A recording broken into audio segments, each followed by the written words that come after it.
एक कॉल आता था मुझे एक किसी व्यक्ति का, और वो कॉल करके बोलते थे कि अमित जी रूही अब इस दुनिया में नहीं रही, और काट देते थे। तो 2-3 बार जब कॉल आया तो मुझे समझ नहीं आया कि ऐसा कौन है, कोई प्रैंक नहीं। मैंने कॉल बैक किया, मैंने कहा सर क्या प्रॉब्लम है?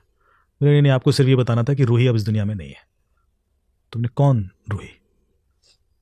और उसके बाद बंदा रोने लगा, बोला रूही मेरी बेटी थी, 15 साल की थी, और उसने सुसाइड, पुलिस कहती है कि उसने सुसाइड किया, और मुझे कोई कारण समझ में नहीं आता कि 15 साल का कोई बच्चा सुसाइड क्यों करेगा। तो मैंने कहा बताइए मेरे से क्या मदद चाहते हैं? बोले आप उससे बस बता दो कारण क्या है।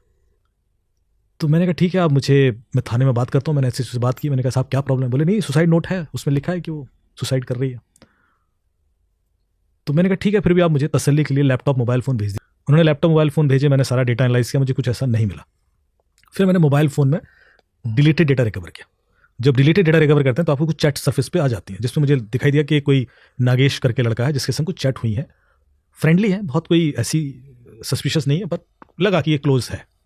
उस नागेश का मैंने सोशल मीडिया निकाला। फिर मैंने सोशल मीडिया पे इस लड़की का भी एनालाइज किया कि कितना एक्टिव थी, क्या थी, तो बड़ा पॉजिटिव सी लड़की थी। फिर इसके क्लोजेस्ट फ्रेंड निकाले, उनसे बातचीत शुरू की। नागेश का जब हमने सोशल मीडिया देखा तो पता पड़ा वो फेक है, क्योंकि उसके जो फ्रेंड सर्कल है वो इंडिया के बाहर है मोस्टली, और लोकेशन वो यहाँ दिखा रहा है अपनी।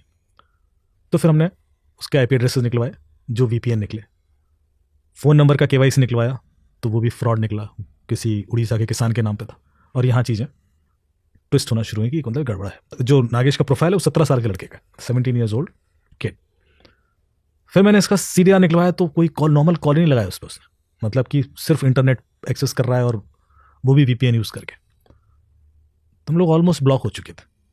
तब मैंने जब आईपीडीआर उसका निकलवाया, यदि मैं आपके दिन भर का आईपीडीआर निकालूं, जैसे कोई व्यक्ति जो बहुत एक्टिव है इंटरनेट पर, तो 30 से 40 हज़ार रिकॉर्ड निकलेंगे।